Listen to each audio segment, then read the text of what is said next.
Welcome to Mike and Sam. We are thrilled to be here. Hey, Sam, how you doing? Oh, I'm sorry. Yeah, what's up, Mike? What are we doing? So, how are you doing today, Sam? I'm fine. I'm fine. Fine. All Everything's right. Were good. you Everything's not good. present in the moment, Sam? What are we talking, Mike? What are we talking about today? I need I to know. believe we are talking about being present. I Did appreciate you your tell me that acting. already? Did you tell me that already? I did. Wh- How come I didn't hear you? You I think sure you you? might have I had don't think other you. things on your mind, Sam.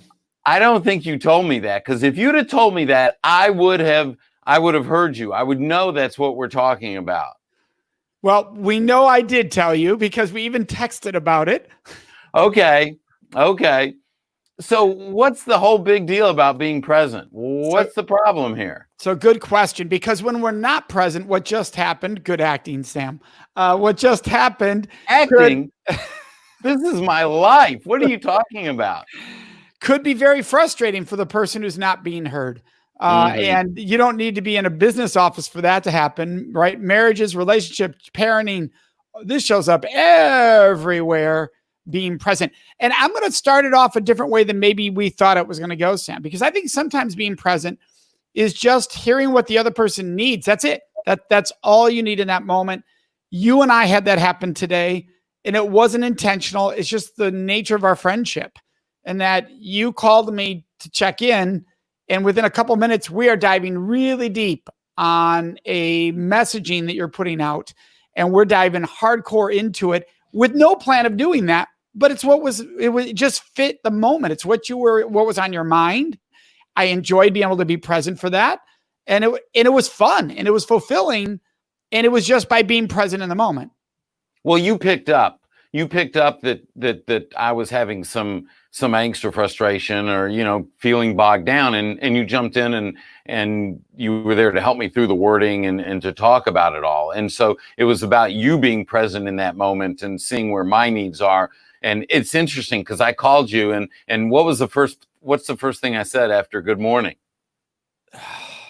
Good. See, I got so into our conversation. I can't I remember. know that I said, what can I do to serve you today? That's right. You did. Yes. And that's why I called. I just, we hadn't been on the phone in a couple of days. We just had this holiday weekend. We've been really busy doing some things, both of us. Not that we aren't in touch, not that we hadn't texted or anything. We just hadn't talked. And so I just felt this need to call and see how I could be of service. But things immediately changed. And then you detected that there was a need. And then you went about serving my need, which attributes to your presence in the situation. I think sometimes we get into a conversation and it's easy to be sidetracked. It's easy to have that shining light pull us away. But the reality is, out of respect for the person that we're having the conversation with, we need to be there for them. We need to listen with intent of understanding what they're saying, what they're going through, what emotions that they're feeling, because when we do that, then we can best serve them.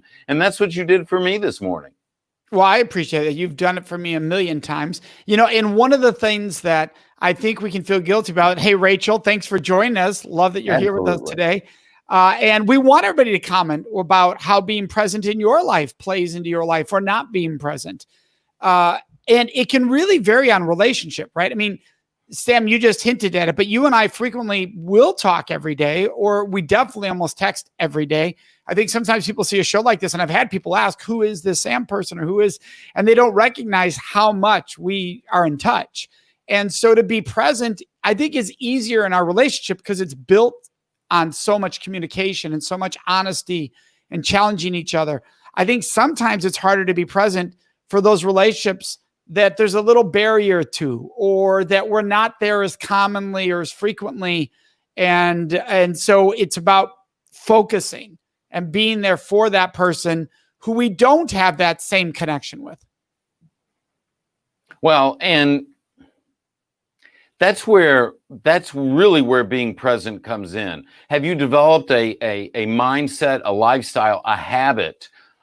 Is this an attribute of yours, that you're present for people? Because it's like you said, if you need to be present for all people, it's just not your close friends. It's not just your spouse or your kids. We need to be present for them, but we need to be present for every interaction that we have with people, because that goes towards respect. It goes towards honoring them. If I'm present for you, but I'm not present for someone else, then I'm saying that I don't value that person, that there might be bias or discrimination coming into that situation. And that's certainly something that I don't want. So it's about developing this mindset and this skill set of being present, of listening to what they're saying, of asking questions. Why are they saying this? What's going on in their life? What can I do to be of service to them? It's literally about making conversations about the other individual rather than trying to just internalize and make it and apply it to us.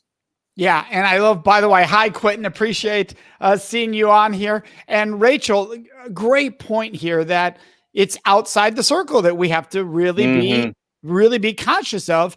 Are we doing what we need to do to be fully present for that person outside the circle in those moments? And that seems to be the challenge, right? And it's, I think what the difficulty is for a lot of us is judgment interferes with us being fully present. Like we have some mindset about that person outside the circle it can be very subtle. It can be very small. This can be a close family member. This could be a more remote friend, but we have a little judgment there that disconnects us. You and I have like zero disconnects. Like we have differences of opinion, but like zero disconnects. So there's a difference.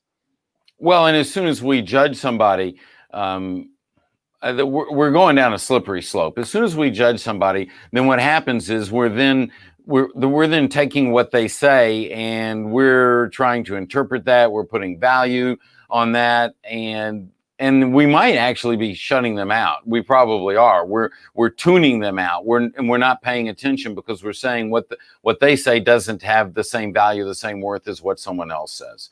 And so this always in this situation is going to come back to seeing people, valuing people, seeing people through an equal lens, and then honoring them by giving everyone that same sense of importance by being present for them. And let me tell you, when you come out of a meeting, this could be a personal relationship, but this could be a meeting at work. It could be a meeting of peers. It could be a meeting of someone that's reporting to you.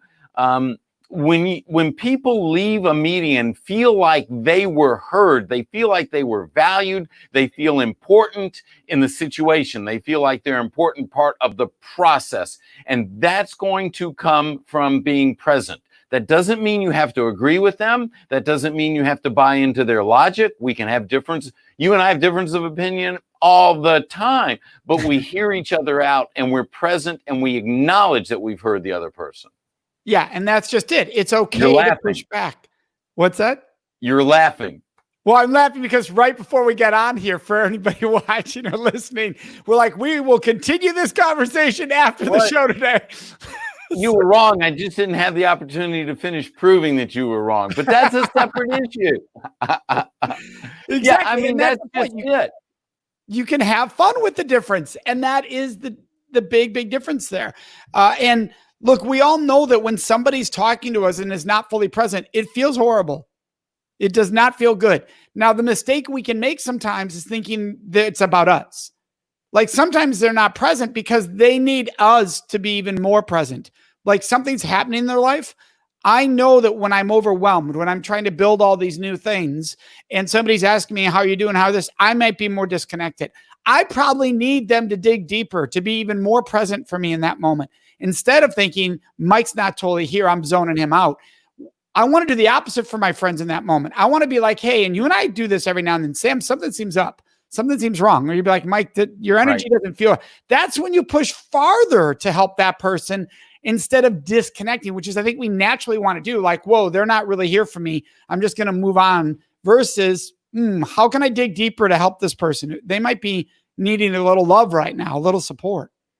Well, and you know what? We all have things going on in our life. And so that's the key, is we need to stop and say, hey, I know I have things going on in my life. I have to find a way to set it aside for 15 seconds, for 30 seconds, for 30 minutes, and be here for the other person, be present for them, serve them. It's about honoring people. And when we do that, then we build a relationship. We build a relationship with accountability. We build it with respect. And then we build a relationship that is serving people. I love that's an awesome place to wrap right there, Sam. That is perfect. So thank you for that. That's an awesome gem there.